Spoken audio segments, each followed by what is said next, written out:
don't have any time for any gossip now. Eh? Yes. Hey guys, we are back for another video and I got some more tea to drop. This is new information. It just came out and I want to take a deep dive into each individual situation. Now, with regards to this situation, Suge Knight is exposing the tea between Diddy, his alleged, I don't even know if we want to say alleged anymore, but anyway, abuse toward women and things of that nature. And also his ties to the murder of Tupac.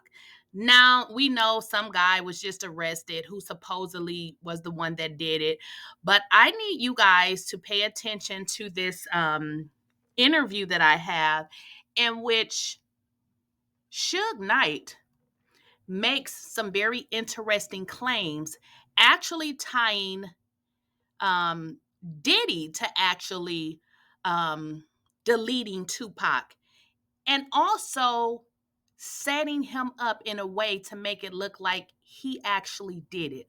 So before we move on to this episode and also this new video that I'm going to be sharing with you guys, I do need you to first make sure you are liking this video, make sure you are sharing this video, and if you are not subscribed to my channel, make sure you go ahead and hit that subscribe button. And as always, let's have a conversation in the comments so y'all can let me know what you all think. But let's get into this video. Well, I shouldn't say video, this audio, so you guys can hear this stuff yourselves and we can come back, talk about it. I have that clip coming up next. They all know what it is. Who was on his hand. But for us, the Puffy situation. Some even speculated Combs was involved in Tupac's death. He denies that. You know, I really gotta have a real conversation with Snoop. And I know I got a bro named Jaime. He said we could talk with Mike. It's like Mike's show. He said Snoop just a prop.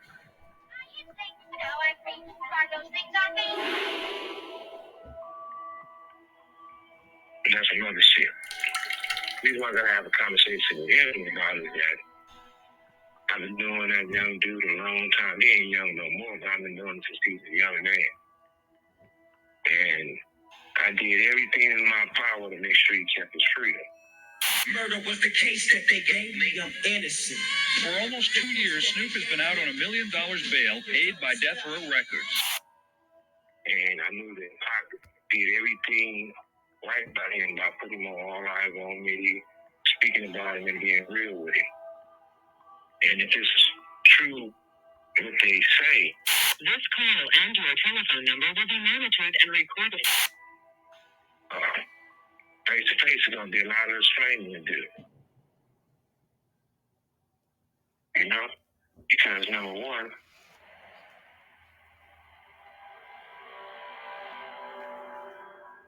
Warren did a thing where he was on a talking whatever shit they be doing out there, and he said that Snoop had a radio. He was at Snoop House when the shit happened. I heard a horn, bing, bing, bing, honking in front of my house. I looked out the house and Snoop was outside in a white motherfucking Rolls Royce, and he had this the next tail back there. Remember the motherfucker? Yeah. He had the motherfucker could go that whatever it was hitting him all the way from what was going on from Vegas. And then he started getting calls and shit, and they was telling him that Tupac got shot and this. The only way you have a radio if you was at the fight with us and you had a security detail. Now, not having a security detail, what are you doing with the radio? Two, we always go to the fight together. We always go to the club together. You don't need that half-ass watered down movie on Pop. And he said, you gonna bet the fight? And all that type of shit. So then all of a sudden, Warren says on the thing where you listen to the radio and they hear the gunshots. And basically somebody told them we got him or they got shot or all this shit. So So how would you know that? Why would you have a play-by-play on the radio? I kicked everybody out. Get the fuck out of here, everybody. Get out of here, man. And he took off. That's when he went to Vegas to go see him. And that's when he went out there when he went to the hospital. But if I wouldn't have talked to him and got him to come over to my house, he probably would have been right there in the car with them. He said Snoop kicked him out and he came to the hospital. Snoop never came to the hospital, period. Then, Dash was on some other shit. I really ain't bringing up Dash because I take mental health serious and I know he got mental problems, but Dash was on a situation saying that Snoop told him they can't go to the fight, can't go to the club, can't go to Vegas. It's going to fuck shit up because something will happen, basically. Were you in Vegas? No, we heard about it because they was trying to get us to go to Vegas. And we was like, dog pound, we was really on our fuck death row shit, really. You know what I'm saying? We was already saying fuck death row. Dad was like, no, I'm not going to that shit. You want to roll with them? You going, it's going to be all the bloods there, blah, blah, blah, and none of the homies are going to be there. And I was like, dang, I didn't really think of it like that. I don't really feel uncomfortable. But now that you're saying like that, he's like, Snoop ain't going. Like, why would you want to roll? Why? We don't roll like that. You roll with Death Row when the homies roll. And I was like, you're right. So I ran back over there and I told Pac, like, Pac, I probably ain't going to be able to roll. That's one thing.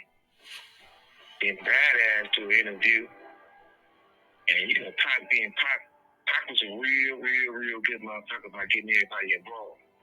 So he seen badass told the story. He said, damn, what you doing? He said, well, they ain't putting me on that. He said, come on, I'll put you on a song. So he put badass on, snuck on one of the songs with Big Badass Up.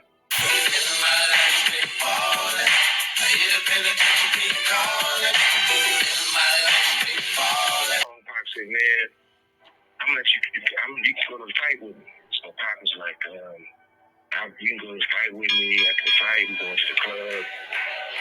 He said that Dad told him, well, you can't go, something's gonna happen. Basically, Pac or me, whoever, if you go, it's gonna fuck shit up. He said that he was living with his mother and living with Dash, so he had to listen to Dash and not go to the fight. So I ran back over there and I told Pac, like, Pac, I probably ain't going to be able to roll. And he was like, that's what's up. He was like, well, I'll catch you, when I come back and blah, blah, blah. And we chopped it up. And that was the last time I ever talked to him. Like, after when he got ready to leave, like we said our goodbyes. And that was the last time I ever seen him or talked to him in life.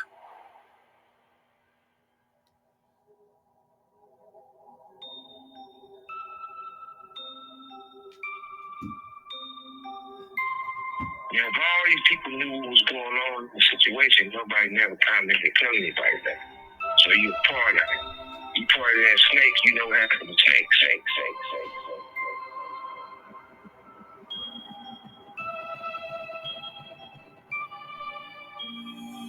So the other situation is that even after this shit, a motherfucker was with KPD, pointing to KPD and everybody else, and everybody know this, street know this.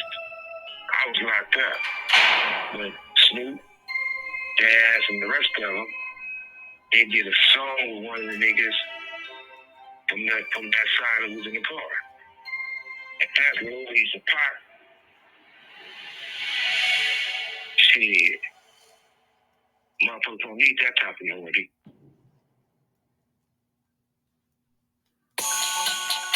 And that's like the shit. Who did you do the song with? I forget who it was. Who did the compilation? The person who did the compilation was that nigga Dre, or whatever his name is. Well, he ain't here, but that's that. But like I said before, if KPD telling the truth, all the other shit makes sense. What is the problem? And then when you even look at the other situation, why would Frank make up a lie and says when he was going to MGM, Orlando tried to take Pac's chain? He said that to the police, and then I heard he went to the grand jury and changed and said he lied. He said a security person told him to lie. Why? Why would people turn around and say that my 2 or 3-year-old daughter, she probably been 3 at the time, was basically going to be with me at the fight, at the club, and go ride the wave on this that I bought, and somebody else said they bought them too. I don't buy shit with nobody but myself. Security don't buy shit with me. And that's a lie. So when you look at all these things, and you look at all these people do these other interviews, and they shoot themselves in the foot, they can't go back and erase it. So when you look at all those facts, and you turn around and say, why is all these different stories about one incident? But the thing about it is like this. In 30 years, this incident, they use this incident against me to try to run me. So what I mean by that, they put the narrative out there that I had Pac killed. Even though I got a bullet into my skull still today.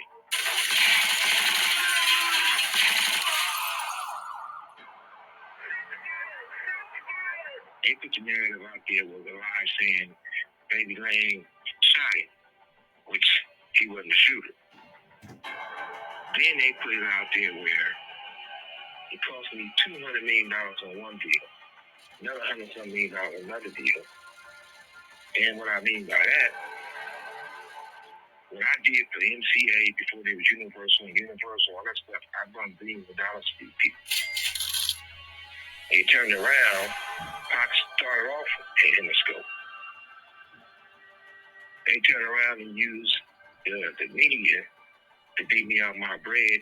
This call and your telephone number will be monitored and recorded.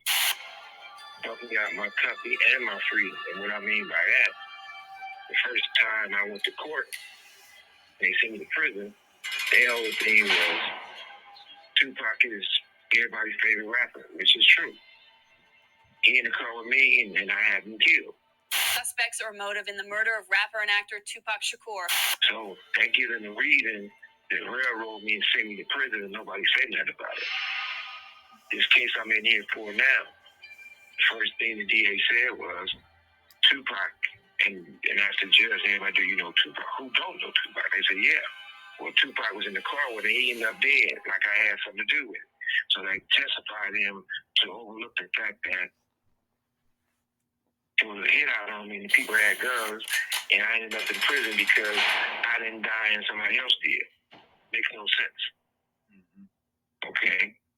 And you look at that part of it, then you look at the scenario of everybody used Pac to make their stuff famous or make their project better. You got people who use their songs with Pac and tell them how much they love Pac, but they do songs with Puffy. You got Steve Harvey, old bitch ass, this motherfucker telling him, well, fuck Pac, going to everybody else. He brings Snoop and Puffy on there and say, these are dudes who's running this shit in the East Coast, West Coast shit. What's up, Snoop? What's up, Puff? Hey, whoa. Wait a minute, fellas here. Hold up. I know all about this East Coast, West Coast rivalry thing here, but we in Chicago now. This rivalry stuff, we got to stop it, man. We stop that, we stop a lot of this violence. Yo, Steve, check this, man. All that East Coast, West Coast stuff is a bunch of media hype. It's been my dog from day one, you know what I'm saying? It's all good between me and him. That's my peoples. For real, that's what we came in for. We came in to light it up and ride it up. We made music happen. Now, fuck Pac. If you love Pac so much, how you with the motherfucker everybody say got something to do? The first get down, it happened to Pac in New York. Then the second one. Since you want to bring up the source award, Dave, it's like this. The minute Keisha kept calling me, and if it weren't for Keisha, trust me, me and Pac wouldn't have had a conversation. Keisha didn't got her cigars. Keisha kept calling until she talked to me. So, love you, Keisha. Thank you. Hell yeah, definitely. Keisha's part of history. It wouldn't have, Pac didn't reach out to nobody else. So everybody said they would have bailed him out, they would have did this. All that's a lie. I can't even take the credit for that. It was Keisha. So Keisha made that happen. I made everything else happen. But the minute I talked to Pac and I started fucking with Pac, he told me what happened between in the studio and who was behind it. He felt and this and that. So ain't shit watered down the fake about me. You know, I am who I am. I don't gotta be a motherfucker who had a different job or did different things besides what I do. All the people who doing these podcasts and talking, they tell us some of the stories about me to make themselves famous. If you really want to get famous, don't make up no stories. One time they ain't getting my motherfucking face and express yourself no matter who you are. But back to the situation with Pac.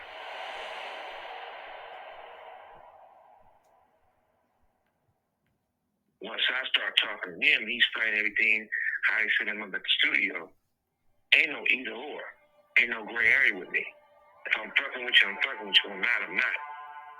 So at that point that Pac decided to ride with me and be on Death Row, his friends became my friends. His enemies became my enemies. So at the social war, everything I said was motherfucking true. Any artist out there want to be an artist and want to stay a star, don't want to have to worry about the executive producer trying to be all in the video, all on the record, dancing. Come to Death Row. I'm not gonna go up there and hug a motherfucker who has something to do with the homie getting shot up. So yeah, what did I say wasn't true? If you don't want a motherfucker all in your motherfucking videos, it could have came to Death Row, that would have happened. Because at the end of the day, that motherfucker was all in the motherfucking videos still today. And he benefited when Biggie wasn't here. Because if Biggie wasn't here, he wouldn't be rapping. Once Biggie wasn't here, that motherfucker started rapping. When Pac left, I didn't pick up a microphone. I picked up the pieces. But towards Puff doing the shit he did, it wasn't obvious what he was involved in. At the same time, right?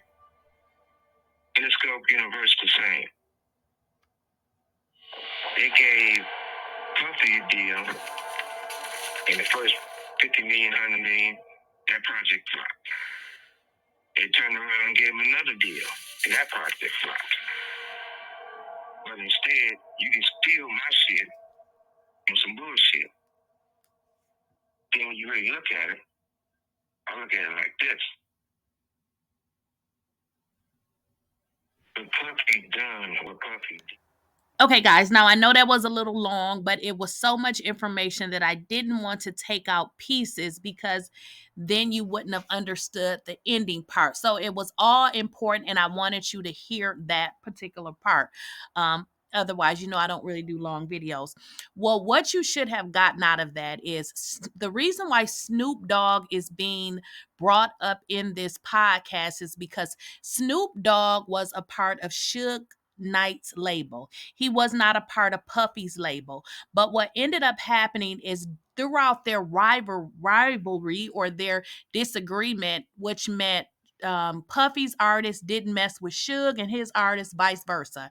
So what Suge was saying is somehow it seemed as though Snoop Dogg was working somehow with Puffy, but wasn't really leading them on to think that. So it was alleged that Puffy had something to do with Tupac's demise, although somehow Snoop Dogg is now friends with Puffy and has been friends with him for some time. So what Suge is saying is it's interesting how those two came together when it is rumored that he had your boy, deleted. So that's what he was saying in that particular video. He mentioned a lot of things. He also said was mentioning that the media was used to basically paint a picture as if he had did it, which, I mean, come on now. He said that he still have a bullet in his skull. So I don't know what kind of person would set up a person to get deleted and you're sitting in the car next to him, like that's like a no-brainer. That's like you deleting yourself. Because what is the chances of you not getting hit when we know Suge actually did get hit with bullets? He just didn't die. So the fact that of Suge setting him up, that would not make any sense. It would not make any sense. But additionally, what he was saying is Snoop Dogg wasn't there and had told certain people that he wasn't going to be there and had mentioned certain things, which he's stating if it is true that he said that, then it needs to be a conversation, because it seems like maybe Snoop was working with Puffy is pretty much what he's saying. But there was a lot of information that was really stated in that particular podcast. And it's really just to paint a picture of who in the hell is Puffy. Again, we have all of these allegations. Women are coming out of the woodwork saying all type of stuff, but yet the people that he dealt with on a daily basis, they don't really have anything good to say about him either. So I'm going to leave you guys with your thoughts. Let me know what you got out of that audio. I know it was a lot of information and I try to keep it at no more than 12 minutes. But again, we're talking about Tupac, somebody that is no longer with us. And we've been trying to figure out what in the hell happened to Tupac. The streets have been saying for years it was Puffy. And also, Suge indicated that when Biggie died, that Puffy was the only one to benefit from Biggie's death. And he mentioned how Puffy was pretty much, always upstaging his artists, basically competing against his artists. He was a record label, but he was also making music. But the thing with Puffy is he wasn't really successful at music. So that is why he really created his label, because he had record deals. And as, Suge said, they flopped. So y'all, I'm going to get on up out of here. Y'all let me know what y'all think in the comments. Don't forget to like, share, and subscribe. And as always, I'll catch you in another video. And if you guys think of some topics or some things you would like me to talk about, let me know in the comments. Talk to you later.